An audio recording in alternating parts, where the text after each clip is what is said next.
Idyllwild Arts respectfully acknowledges the Kawishpa Kawiakna, also known as Kaweah Band of Indians, and all 9 sovereign bands of Kaweah people who have stewarded this land throughout the generations and continue to steward this land for all future generations.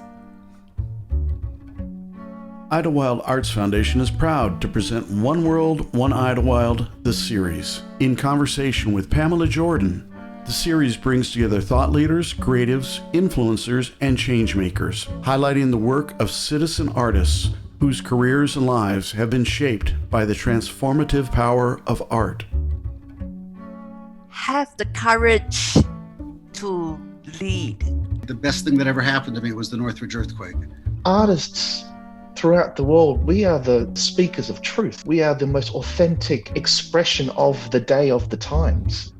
Be determined to get the most you can from every opportunity. And where you don't see opportunities, ask for them. Great leaders recognize that the work requires urgent patience. You can learn about classroom management, you can learn about the new curriculum, you can learn about the new way to teach whatever it is. But at the end of the day, if those students feel that love, they're more likely to listen, they're more likely to trust, they're more likely to be vulnerable. And in that space, that's where you can change some kid's life. From Idyllwild Arts Foundation in Idyllwild, California, I am Pamela Jordan with One World, One Idyllwild, the series. My guest today is Michael Kaiser, who served as president of the John F. Kennedy Center for the Performing Arts in Washington, D.C. from January 2001 through August 2014. During his tenure, he expanded the educational and artistic programming for the United States Center for the Performing Arts, oversaw a major renovation effort of most of the center's theaters, and led the nation in arts management training. In honor of his accomplishments, the board of the Kennedy Center named him President Emeritus in 2014. Michael Kaiser served as the executive director of the Royal Opera House, the largest performing arts organization in the United Kingdom. Prior to joining the Royal Opera House, he was executive director of American Ballet Theatre, where he erased its entire historic accumulated deficit, created a second company, greatly expanded national and international touring activity, and built an acclaimed series of education programs. He has also served as general manager of the Kansas City Ballet, where he erased the company's deficit. Michael Kaiser has received numerous awards, including the Dance Magazine Award, the Helen Hayes Washington Post Award for Innovative Leadership in the Theater Community, and was the first American to receive China's Award for Cultural Exchange in 2005.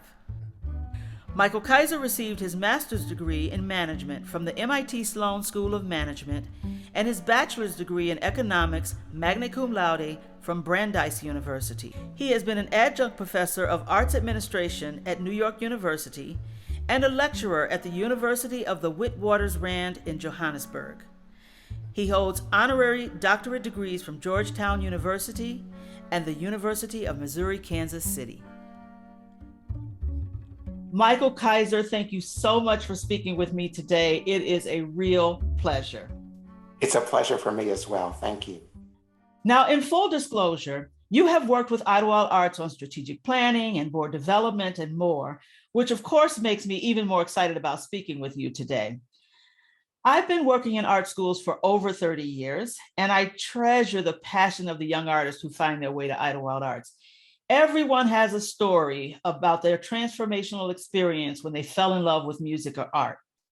Do you have an early memory of being transfixed in the arts? I absolutely do.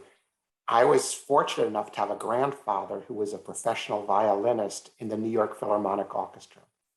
And I was allowed, when I was very, very young, to go to rehearsals at Carnegie Hall and to sit alone in the theater with my grandmother and listen to this amazing orchestra who I thought was playing just for me. And the music was so magnificent and the experience was so overwhelming, and one couldn't help but be seduced. So at a very young age, did you want to be a performer, or what were your thoughts then? I wanted to be a singer, and my grandfather wanted me to be a violinist. But I had no talent for the violin, and I was so awful. My parents knew they should encourage me to practice, but I was so bad they couldn't stand it. So I really turned my attention more to singing, and that became a real focus of mine for my entire youth. You know, I think again about being at Idyllwild Arts, and all of the parents are supportive or the students wouldn't be here. But you run into the occasional father in particular who says, oh my God, what if this doesn't work out for my child? They want to be an artist. Did your parents feel that way, or did you encounter that anywhere along the way? You must have met my parents, because that's what they said from day one. And I did well in school, and they thought I had other opportunities. So they were sort of disappointed that I wanted to be a professional opera singer. The good news for them was I was truly horrible.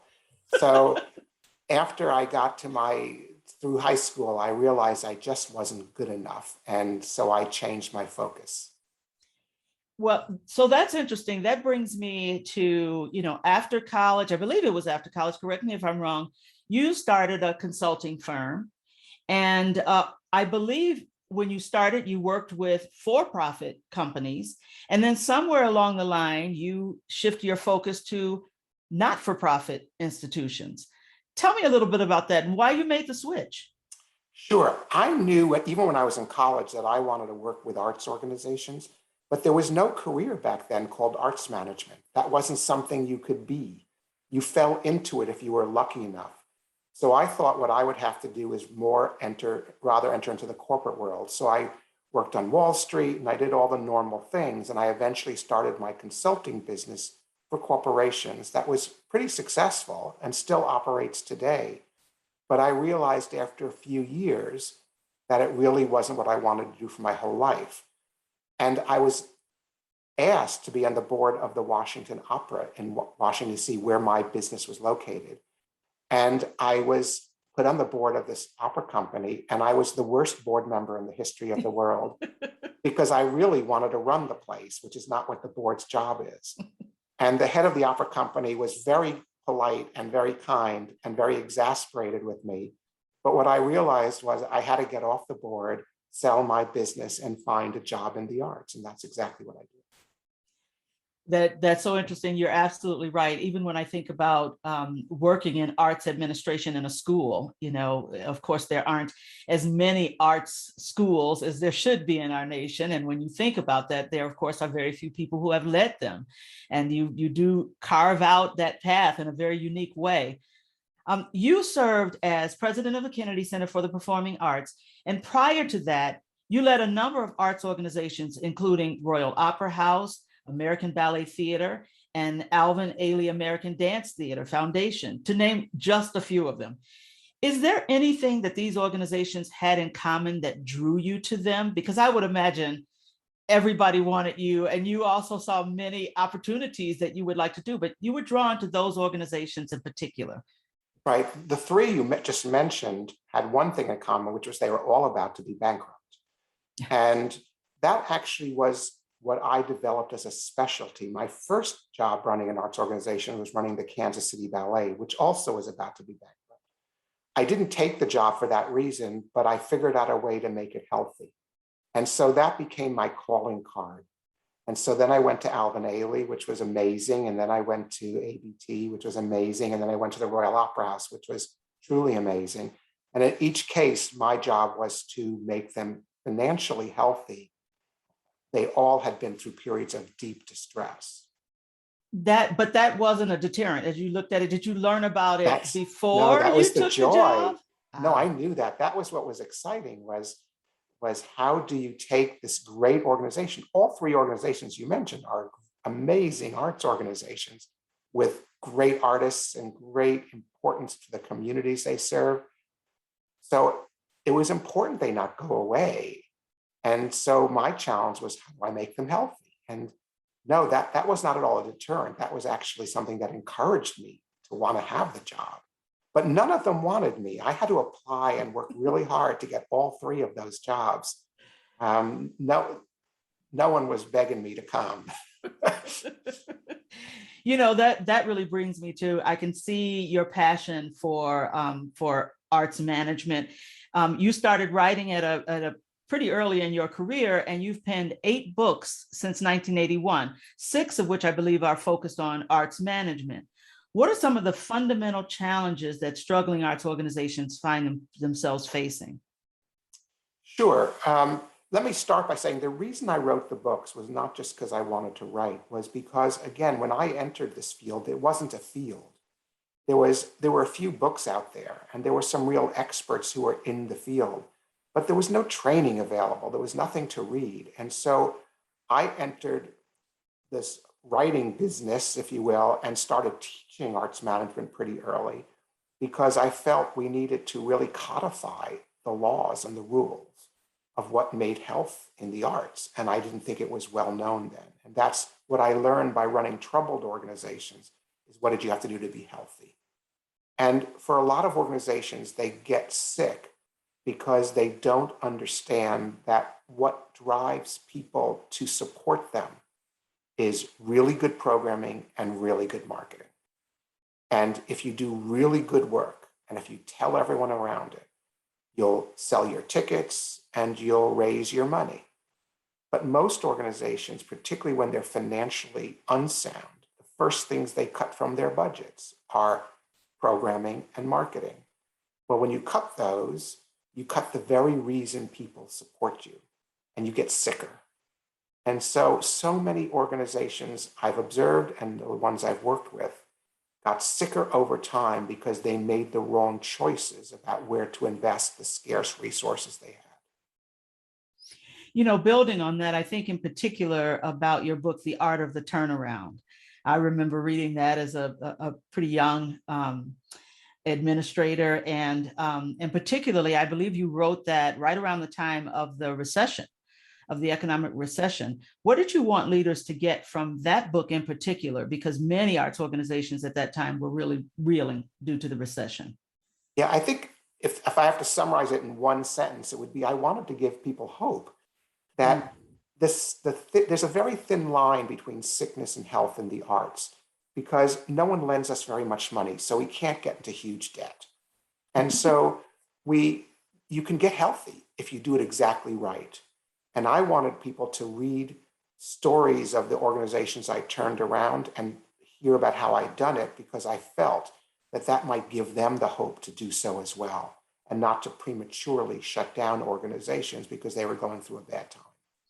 You know, I remember that book being so important, not only to me, but you mentioned boards, you know, and I find very often they're volunteers, and they are very much a part of the board, not just because of the mission, but often because of the leader.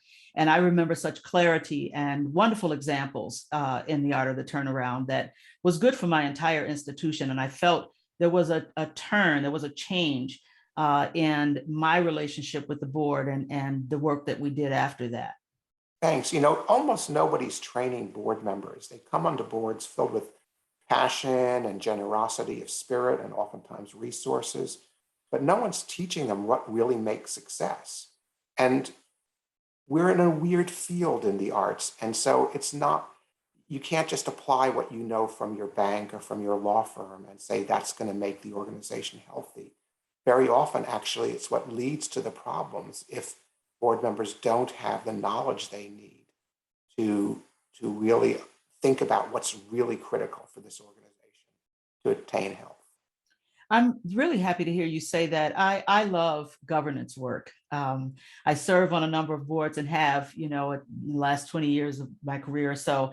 And I just love it. I think that the opportunity to think generatively about the organization, when I think about the work I'm doing, building on the founders of Idyllwild Arts, the clarity of vision that they had, what an extraordinary opportunity. And I think it could be very selfish to not continue to do that with your board, to really think about, you know, as uncertain as 2035 is going to be, it's still the board's role to ensure that this institution is here at that time and continues to serve its mission and serve the students. The challenge becomes if the staff leadership doesn't have the training they need to do their jobs well, then the board loses faith, and then they start to poach and they start to impose their points of view, which oftentimes are no better informed than what the staff leadership is doing. This is why arts management training is so important and why I've made that a theme of my career. You're listening to One World, One Idyllwild, the series, presented by Idyllwild Arts Foundation. My name is Pamela Jordan. We'll be right back. Idyllwild Arts Academy is an independent boarding arts high school whose mission is to change lives through the transformative power of art.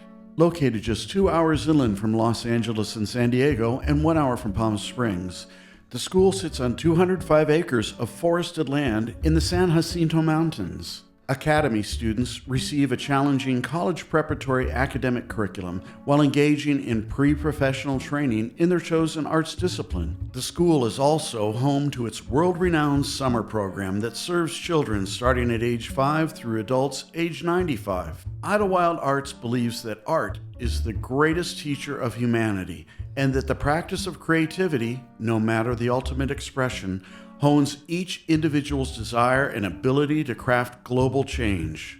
To learn more, visit idyllwildarts.org. Use code OneWorld2023 to receive a $5 discount to the 2023 Kids and Teens Summer Programs. This is One World, One Idyllwild, the series, presented by Idyllwild Arts Foundation. My name is Pamela Jordan. My guest today is Michael Kaiser, who served as president of the John F. Kennedy Center for the Performing Arts in Washington, D.C. from January 2001 through August 2014. I know in 2008 you launched Arts in Crisis at the Kennedy Center. And when I read about that, it reminded me so much of the times we're in now. And I know in your current institute, I believe you offered a free hour of advice to any nonprofit arts organization in the United States that wanted it. Is that right? That's what I did now, yes, during COVID. And we worked with almost 600 organizations. And just to really give some confidence and some ideas, there's not too much you can do in an hour. The Arts in Crisis initiative in 2009-10 was a little bit more intensive. What we did was two things. Number one, I went to all 50 states and gave public presentations talking to boards and staffs about what to do and what not to do in the recession. And then more importantly, we set up a computer system where people could volunteer their time to be volunteer mentors to arts organizations. And also arts organizations could ask for help. And we matched mentors and consultants for almost 500 organizations who got free consulting. There was no money changing hands. Wow. The idea was, let's take people who know something and let's match them with organizations that have a need. And not one of those 500 organizations went away during the recession. That's extraordinary. And it cost zero. It cost exactly zero. That's just extraordinary. And again, it's clearly your passion for arts organizations. I've always found your books to be instructional, but also very inspirational. You give advice and then multiple examples of that advice in action at various organizations. In one of your most recent books, The Cycle, you outline a process designed to help organizations be fiscally solvent and continue to grow their base of support. One thing you talk about in The Cycle, and I would love to talk about all of it, but I remember being so drawn to the importance of great art. Now, that made me laugh out loud when I read the book, because every arts organization will tell you they're doing great art. They believe they're doing the best art. So how do you define great art, and why is that so important in what you describe as the cycle? I'm really trying to have organizations engage people with their art, have them feel so close to it and excited by it. There needs to be an element of surprise in the work we do. It can't just be this year we play Beethoven's Ninth, last year we did Beethoven's Seventh, and next year it's Beethoven's Fifth. That's not dynamic enough. That doesn't engage people. I like to use a concept I call transformational art. These are projects that are so large, so exciting, so dynamic, that they change the way people think about us. They transform the community's view of our organization. And I think most arts organizations aren't ambitious enough with their art, and they're too careful, they're too scared about budget, and they're worried about financials, and they let the budget size determine the art rather than dreaming about which project would be so exciting and so wonderful and something they've always wanted to do. And the problem, therefore, is that the art doesn't fully engage the community because it's not dreamy enough. And I think that's a problem of the current economics of the arts. And unfortunately, they make things worse for us because the more conservative we are in our art making, the less interesting our art is. And then you have Netflix coming out with 6 new series, and people are talking about the Netflix series and not about the arts from the arts institutions because our work just isn't interesting enough. I would imagine that's hard for some organizations to hear, but also counterintuitive. You talked about, when they're struggling financially, the first place they want to turn is, from programming. And it sounds like you're saying, no, invest more in the art. I got to American Ballet Theater. They were in desperate financial situation. And I announced the largest artistic project in its history, before or since. And everyone in the earth thought I was insane, except people started to say, well, that's interesting. I would like to be helpful or involved in that. People want to think and be involved in projects which challenge them and excite them. And if we forget that, then we bore people. People talk about donor fatigue, donors getting tired. You can't ask a donor for 10 years in a row because they'll get tired. There's no such thing as donor fatigue. There's donor boredom. If we're boring, the donors won't want to give to us anymore. If we're constantly coming up with something interesting and vital and special, the donors are going to want to give to us. That's so critical to being healthy as a cultural organization. I just encourage everybody to Google you and see all your books and get them if you're passionate about arts management as I am. Just take a minute. The cycle is fascinating. It really is. And you talk about the donors as family. Just talk about what is the cycle, and because it sounds like Sure. a thing that really has turned organizations around. Sure, I'm happy to talk about it. For anyone who's more interested, on the Coursera website, I teach a whole course that's free. Anyone can take a 6-week course on the cycle for free. And I have taken that course, and it's along with the book, it's wonderful. It really is. The cycle is a very simple concept. It basically says to be successful in the arts, you have to start from really great programming. But that's not enough. You have to market that program. And I break marketing into 2 pieces. One piece I call programmatic marketing. That's the marketing we do to sell tickets or get students to enroll in a school. And the other is called institutional marketing, which is the marketing we do to get people excited about the organization as a whole. When the programming is strong and the marketing is aggressive, people want to join the family of the organization. The family are the people who help the organization. They are the ticket buyers and the donors and the volunteers and the board members. And when the programming is exciting and the marketing is strong, people want to join this family. They want to be engaged. And when the family is happy and engaged, they produce revenue. And when that revenue, very importantly, goes back into more good programming that gets marketed well, the family gets bigger and happier, and they produce more revenue. That's the cycle. It's pretty simple. Implementing it isn't necessarily simple. But if I could give a quick example of this with Alvin Ailey, when I got to Alvin Ailey in 1991, they were very, very bad financial shape, thinking about declaring bankruptcy.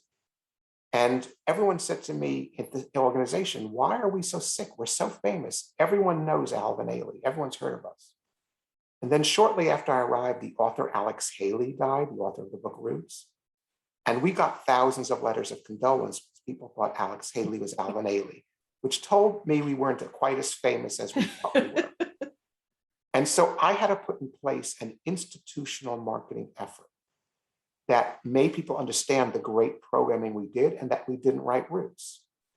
And so we We were performed on the Donahue Show. We did President Clinton's inaugural gala. We did a big exhibition at the Smithsonian. We did a big free concert in Central Park that CNN covered. The city of New York named our street Alvin Ailey Place.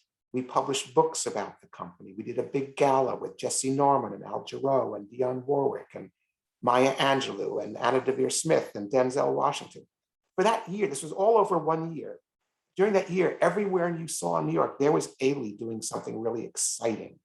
That got people excited about the organization. We already were doing great dance, but we weren't marketing our institution. And so the combination of the great work Ailey was already doing and this institutional marketing brought tons of people to us who had never supported us before, had never seen us before. And we built our family of donors. And that family produced enough revenue to pay off the entire historic deficit in 1 year. And it started Ailey on a path for great success. The year I started, Ailey had a budget of $6 million. Today, Ailey has a budget of $48 million. That growth happened because we started the cycle humming for that organization. And I have to say, it's not a miracle or wishful thinking. It's really steady work and the donors and in our discipline, case, the discipline. Yes. That's really what it is. I'm glad you mentioned your Coursera course. For those who don't know, it's a combination of reading materials and reading the book, and their videos, and it's very accessible. And again, I really see the path, if you will, just of your career and, helping, forming, nurturing arts leaders. You founded the Kennedy Center Arts Management Institute, which is now the DeVos Institute of Arts Management at the University of Maryland. And you convene a group of fellows each year. Tell us a little bit about the fellowship program and what you're hoping to achieve through the Institute. The fellowship program is a wonderful program that brings young and mid-career arts managers together to discuss issues of arts management. We just celebrated the 20th anniversary of the fellowship. For 20 years, we've been bringing these wonderful young managers together. They come for the month of July, 3 years in a row, and they learn about marketing and fundraising and board development, but mostly they also build relationships with each other and build a network that's international because our fellows come from all over the world. I believe to date we've had fellows from 87 different countries. And so our fellows really are being trained, but they're also building their own network of individuals that they can count on and they can talk to and they can learn from in the years of their career. We think this is a really critical program because it establishes a group of now several hundred people who all speak the same arts management language, can talk to each other, collaborate with each other, and hopefully run their organizations really well. I'm probably asking the obvious, but I love it that it's international. But why did you do that? I guess I'm asking, are there challenges that are unique to arts organizations in the United States, or what is it that you wanted to, accomplish or get at by convening an international group of arts leaders? Few things. Number one, the arts truly are international. We can't really put geographic boundaries to our artistic creativity. But also there are different situations about running an organization in Russia versus running an organization in China versus running an organization in the United States versus running an organization in Mexico. And the students learn from each other by learning the various constraints they face as they try and make great arts institutions in their home countries. And so we think it's really valuable learning to hear from arts leaders from all over the world. You're listening to One World, One Idyllwild, the series, presented by Idyllwild Arts Foundation. My name is Pamela Jordan. We'll be right back. To learn more about the Academy and its world-renowned summer program, please visit idyllwildarts.org. To subscribe to the One World, One Idyllwild podcast, please visit idyllwildarts.org/the series. At Idyllwild Arts, we believe that art is the greatest teacher of humanity, and that the practice of creativity hones each individual's desire and ability to craft global change. Please consider supporting the students of Idyllwild Arts by visiting idyllwildarts.org/giving to make a gift today. This is One World, One Idyllwild, the series, presented by Idyllwild Arts Foundation. My name is Pamela Jordan. My guest today is Michael Kaiser, who served as president of the John F. Kennedy Center for the Performing Arts in Washington, D.C. from January 2001 through August 2014. You have an extraordinary career and have had a major impact on arts leaders and organizations around the world, as we are speaking right now. In your book, and I believe this is your last book, it might not be, but or your most recent book, I should say, because I hope you're still writing as we speak. But in your book, Curtains, The Future of Arts in America, you point out multiple threats facing arts organization. Now, I'd like to talk a little bit about the pandemic, but I believe the book was released pre-pandemic. So talk about those threats and even maybe how they show up in the pandemic. You know, what will be the impact at that time? I wrote this book in 2013. I was on my honeymoon, which tells you something about my marriage. But the book was written in 2013, so it was well before the pandemic. And really what it focused upon was the impact of electronics on the arts. Electronics are having such a huge impact on every aspect of our lives, including in the arts. And I wanted arts organizations, arts leaders, and artists to think very carefully about the way they engage with technology, the way they use technology, and to think through what the implications would be for the field if we embrace technology in very active ways. Clearly, this is very germane to the pandemic, where we were all forced to think about our work electronically and to accelerate the trends to electronic distribution of the arts. It's wonderful when people all over the world have access to arts made all over the world. But there's also a cost to it, because what we're finding is that while many people are enjoying arts online, very few people are paying for it. And so the question is, how do arts organizations survive? How do artists survive if they're creating work, putting it online, having wonderful access for lots of different people, but never find the resources to pay for making that art?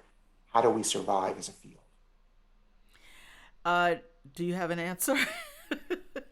Well, I think we have to be so interesting that we also can draw people to us physically, and we also have to be so engaging that someone who views our work online also feels a sense of obligation and joy in supporting us financially. That last has not been happening. And so there's a real serious concern coming out of the pandemic. What will happen to organizations that have built large online presences if they don't get any revenue for it? You, you really, to think about when you wrote that book and you know, its impact, even when you think about the pandemic, I think about, obviously I work with young artists, even younger than college.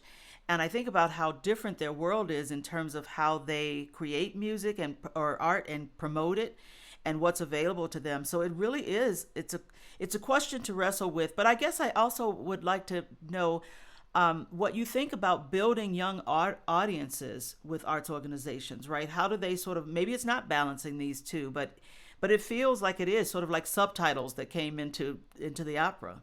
It's critical to build young audiences. I would argue it's not simply virtual work that builds young audiences. I believe what builds young audiences is allowing young people to participate. Young people don't just want to watch stuff anymore. They want to do stuff. And so it's why I think immersive theater is becoming so successful. People want to be into something. They want to do something. They want to participate somehow. And so I think we who care about arts have to think about ways to let people in and not think of ourselves as behind this curtain that no one can pierce doing our work and then you're lucky to watch it. We have to find ways to allow people actually to create art with us. And also we have to recognize that we of my generation have put artificial boundaries around different art forms. We think opera is different from ballet, is different from contemporary dance, is different from filmmaking, is different from puppet making, etc. Whereas for young people, they don't care so much about these boundaries. And what's wonderful for me to watch young creative people is how they conceive of projects that we would never have been allowed to do when I was young because they fell within 3 different genres of art making. How wonderful that we don't have to think about art in that straitjacket. Do you find the fellows in the institute are not so much wrestling with it, even they're just from a different generation, as you say? Are they really stepping into that space about making art accessible in institutions for young artists, young goers? It depends upon their own personal backgrounds. And if you've been steeped if you started classical piano when you were 3 and all you've done is study Chopin and stayed in your studio, you probably don't have that expanded worldview that others may have. And so I think it depends upon the personal background of the arts manager. And I think we have to, as arts leaders, encourage the breaking of boundaries and allow people to create whatever they want to create, whatever they can dream about. I love that about this generation, this crowdsourcing. They want to get something done. They don't have to learn to go and write a proposal and reach 6 people and hope someone. It really is a beautiful thing. What can be lost, though, and where we have to be careful, is that certain of our art forms require large groups of individuals collaborating and building ensemble. A great ballet company, a great symphony, rely upon a group of people who don't just come together for a week or 2, but they work together for years. That size of enterprise costs money, and it costs money every year, year in, year out, good economy, bad economy. And so what we want to do is encourage all kinds of experimentation, all kinds of new art. But I, for one, don't want to lose some of the art forms that require that big investment of time and money, because I think they're equally beautiful and meaningful and relevant. I love that. I appreciate you saying that. I think it's a wonderful time. I mean, in spite of the pandemic, but really, we're mission driven, and we get to imagine and reimagine how we deliver that mission, how we fulfill that mission, and it's an exciting time to be in an art school, in an arts organization with young people, and really thinking about how we do that. We talk about boards earlier, how we make sure that is here for the next generation. Absolutely right. It's a critical part of what we do, and we have to do better with public education and the arts, because we have to make sure truly that every child has equal access to participate in the arts, because the arts allow young people to exercise their creative muscles. And we are living in a creative economy. And those who have the easiest, freest time thinking about themselves as creative beings are going to be the most successful in whatever field they choose. You mentioned your honeymoon, so I want to ask you a question because I want to hear it, and I'd love for you to share it with our audience. I read that you were married in 2013 to economist John Roberts. That's no affiliation with the Supreme Court Chief Justice. But your wedding did have a connection to the Supreme Court. Can you share that story? Sure. I was very fortunate running the Kennedy Center, which is the largest cultural organization, performing arts organization in Washington, D.C. And so you get to meet lots of people and get to know lots of people. And one of the people I got to know best was Justice Ruth Bader Ginsburg. And Justice Ginsburg was kind enough to officiate at our wedding. And there is a funny postscript to this. You mentioned Chief Justice John Roberts. My husband's name is John Roberts, and the Chief Justice was at a performance at the Kennedy Center about a month after our wedding, which got a certain amount of press, not having anything to do with me or John, but with Ruth Bader Ginsburg's participation. This was the first time that a Supreme Court justice had officiated at a same-sex wedding. And it was a few months after their landmark ruling about that made same-sex marriage legal. And we were at the Kennedy Center, my husband and I, and there's Justice Roberts, who I knew a bit. So I decided to introduce my husband, John Roberts, to Chief Justice John Roberts. And we walked up to Chief Justice, and I said, Mr. Chief Justice, I want you to meet my husband, John Roberts. And the Chief Justice, deadpan, he said, everyone's congratulating me on my wedding. It was a fun moment, and he was very, very kind to us. And we were very grateful to Justice Ginsburg and very sad to lose him. Thank you so much for sharing that story. That's just perfect. I didn't know about the Chief Justice coming to the Kennedy Center. That's wonderful. Michael Kaiser, thank you so much for speaking with me today. It has been an absolute pleasure to get to know you better and to share your illustrious career with our guests. Thank you, Pam. It's always a joy to spend time with you. My guest today has been Michael Kaiser, President Emeritus of the John F. Kennedy Center for the Performing Arts and author of 8 books, including Curtains, The Future of Art in America. Thank you for joining us. You're listening to One World, One Idyllwild, the series, presented by Idyllwild Arts Foundation. My name is Pamela Jordan. We'll be right back. At Idyllwild Arts, we believe that art is the greatest teacher of humanity, and that the practice of creativity hones each individual's desire and ability to craft global change. Please consider supporting the students of Idyllwild Arts by visiting idyllwildarts.org/giving to make a gift today.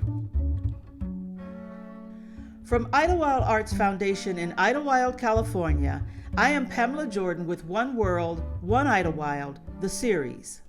Today, I'm speaking with Ella Garnes, a senior who attends Idyllwild Arts Academy. Ella, thank you so much for speaking with me today. Thank you for having me. This is an exciting week. I'm glad I caught you because graduation's on Friday. I know you're ready for that. Yes, I'm very excited. I don't know what to decorate my cap yet. I've been debating all week what I should do with the cap. You'll do it Thursday night. Yeah. So I'll figure it out. Well, I'm always excited to bring our student stories to our audience. And so tell me about growing up. Where did you grow up? And was there art and music or in your family? Or give us the story. So I grew up in Atlanta, Georgia. Both of my parents are filmmakers. So I grew up with heavy art around me 24/7, and I grew up on set all the time. So film is kind of in my blood, I would say. And we used to live out in California, but then they moved for production to Atlanta. And now we're back in California for production. That's kind of how I bumped into Idyllwild too, was that I was looking for a new school while they were filming here. So art has been there, yeah. Well, that explains a few things, because some people would think it's the craziest thought on earth to go to a boarding school. But other than moving to California, how did you find your way to Idyllwild Arts? So I knew Mackenzie Jordan and Jordan Rucker from RCA, Ron Clark Academy. Oh, did you go to Ron Clark Academy? I did. Yeah. Oh, how exciting. Okay, now I know. I've been down the slide. Yeah. Oh, really? Yes. Yeah. Yeah. And I was looking for a boarding school so that my parents wouldn't have to pick me up every day from getting off set. And Mackenzie recommended it for me and changed everything. And I've enjoyed it, ever since. That's really exciting. So you came from an absolutely marvelous elementary school, and then coming here into high school. It really does talk about your dedication, and what you just said, something that was so important, is being picked up after school and taken somewhere else and to do all of these things. And so here at Idyllwild Arts, they get all wrapped up into your everyday experience, right? Yeah. No, I was gonna say it's been really easy to have to balance my school life and my art life. I mean, okay, it is a challenge, but I have a lot more control over my schedule. And I forgot, my freshman year of high school when I was still in Georgia, I would have to get picked up every day, or I need to find a ride home, or I would take the bus. And now it's kind of I wake up and I decide I'm going to class and I'm going to do this and I'm going to go home. I'm going to take a nap You have a lot of control over what you do. Right, which is going to serve you very, very well, of course, when you get to college and beyond.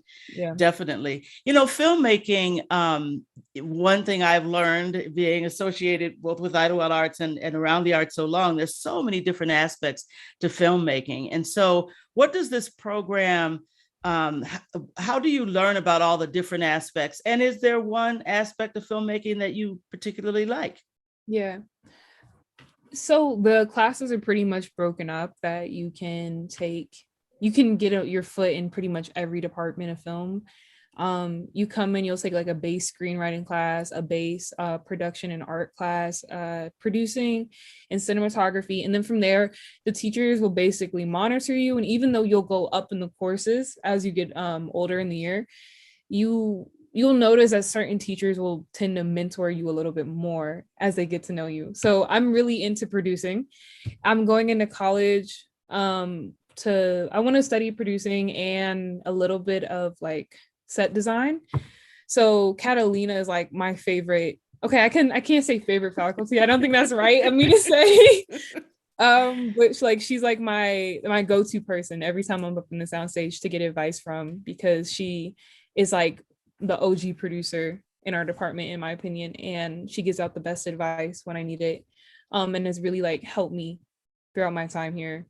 So it depends. You just gotta move your way around and get to know each teacher, and then you'll figure it out. Like I came in and I didn't even like screenwriting, and then I met Ken and Ken changed my whole perspective on writing and screenwriting in general, and then I grew a love for it. So you never know.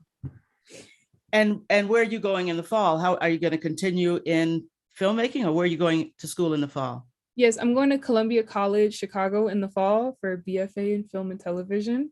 I'm extremely excited. I love Chicago. My dad's from Chicago, so I can't wait. And he went to Columbia too. Oh, exciting. Well, I'm from Chicago, so I'm very excited about that. I do not miss the cold, but yeah. I'm glad you're going back there. Well, one of the things I wanted to talk to you about or have you share, I know that you're president of the Black Student Union here at Idyllwild Arts Academy. And I interviewed in last season, I interviewed Aminta Sky and Aminta started the BSU here, and you all have done some really fabulous work since you started. So tell me about being president of BSU, and maybe what some of the projects or why it's important here at Idyllwild Arts. Yeah. So when I came is when everything was starting with the BSU, and I was super excited about this idea of a Black Student Union on campus, because there is a very tiny amount of Black students on campus, and I think it's important to acknowledge that we are not all Black American on campus. We come from a lot of different places, which like plays a big aspect onto our connection that we have with each other and how important it is for us to talk and like get to know each other. It's such a rare experience to have like on one place. And I don't know, I think our BSU here is like so unique. Like you really won't find anything else like it. I remember what really stood out to me is when I met Joe Davis. When I first came, and I don't know, it's just you meet so many different types of Black people, and it expands your mind on what else is out there. I'm from Atlanta. I know a very specific type of Black people, so it's really cool. In a year, we've done a pretty good amount of like activities this year. We had a block party, which was really fun. So we could just hang out and dance. We did a movie night. We had a game night like like a few days ago. And, we had our art show as usual. I hosted the art show last year for us, and we did it again this year. I don't know. It's about feeling as if you have a community to support you on campus. Like, it doesn't matter how amazing anywhere might be. At the end of the day, you just want to hang out with the people you can relate to sometimes and feel as if they are there to catch you if you fall. And we have like I said before, a very special group of Black students on this campus who are all artists. And that's what really like ties us together. At the end of the day, I feel like we all came from places where we felt as if our art couldn't be shown or it wasn't understood, And when we meet each other, we're like, oh, you're Black and you like this and we're the same. Like, oh, I haven't met you before. So it's a really rare experience. And the school kind of lets it happen in high school, which I mean, you wouldn't really find till college. One thing that's interesting, which is where you started that, saying, you're not all Black Americans, right? Yeah. And how is that experience being, with Black people from all over the world? Really, you mentioned Joe Davis. He's from Jamaica, I think. It's Jamaica. Yeah. So how does that make this experience different too than, let's say, when you were in Atlanta? Right. Different history, completely different history. We all have our own, I don't know, it opened my brain up so much about what the world was. So like when I met Joe, he had a completely different understanding of like systematic racism than I did. And we had to like start over and find a middle ground and like build up from there. And my mind was absolutely blown, about what other types of Black people were out there and the research I needed to do so I could feel as if I know what's out there. I'm trying to think. I remember we had Niels. He was from Germany. I've never met a Black person from Germany at all. So that was a really cool experience. And Mbuya too. I think Mbuya was Mbuya from South Africa? Yes, I think so. Yeah. Yes. Her dad was South African. It was just a wide range. Like, it was a very wide range, something very rare. And I don't know, it was something very unique, one, to meet another Black person from another country. I mean, you could probably bump into that, but to meet another Black artist from out the country, it's really cool. It's really cool. So many different experiences to share. You're talking about your experience in the film department, your experience with the BSU, and really learning to balance and have ownership of your day and, investing your time. Now that you're leaving Idyllwild Arts, what would be your advice to someone who's coming in? How do you take advantage of it, or how do you manage it all even? Yeah, I would say just take all the opportunities you have, specifically if you go for film. We have like a cage full of equipment. Check it out. Like, take it with you. Go shoot something, go take a photo, go do whatever. Do something at least once a day where you feel like, okay, I practiced my art, I did something today, and I have a campus full of resources and I took like advantage of it. Like, that's the biggest thing I would say. I feel like at home, I didn't have the opportunity to really play with that. There's so many like different collaborations you could do with different artists on campus if you just start talking and like really push yourself to go outside and like make connections. It's what saved me this year. My capstone was a big project. It was a big AEL project, and it wouldn't have happened if I hadn't started talking and work with Taya and, in music. And I worked with Alicia, and I worked with Ezra, and I worked with Lillian Tukey in creative writing to help me with the story and help me with the costumes. Just take advantage of what you have around you, because it's very rare to find such creative and talented, really creative, talented people in like high school in one spot together who are eager to help each other if you just ask. If you could think back, 3 years ago, how was it to come in as a freshman, or in your case as a sophomore? Yeah. How easy are those conversations, right? How whether it's in your department or across disciplines, or how easy are those conversations, or how is it for somebody to enter into this community? It's pretty simple. My first week, okay, I'm also kind of cheating because I had Mackenzie when I got here. So she introduced me to everybody when I got here. She made it very simple for me. But still, like, when you come on campus, I remember when I first got on campus, like, I don't know, I met Jaya. Jaya, do you know Jaya in theater? Yes. The second we became friends immediately, and she was like, let's walk back to Pearson together. I had no idea who she was. And like, we just started to talk, whole conversation about whatever. I don't even remember. And it was right off the bat, like, these people are open and eager to meet other artists like them. Nobody's like wanting to just sit in the corner and be quiet. Like, they're like, I do this and I do that. You like this? I never met a teen who was this invested in producing at such a young age, Like, I want to talk to you. And the seniors and prefects, the prefect program is always really helpful because it makes a group of people who are extra welcoming on campus and make it super easy. I remember the prefects being like the number one people on campus that like helped me figure out where I was going. And Mackenzie was a prefect too, so it was like I had a win-win. Mackenzie knew everyone. Yes, knew everyone. Well, this is great. I thank you so much for speaking with me, Ella, and I wish you all the best. I can't wait to see what you do, both at Columbia, but as you go out into the world, I know you're going to take it by force, I'm sure. Thank you so much. I appreciate it. Thank you. My guest today was Ella Garnes, a senior at Idyllwild Arts Academy. I spoke with Ella via Zoom on May 23rd, 2022. You've been listening to One World, One Idyllwild, the series, presented by Idyllwild Arts Foundation.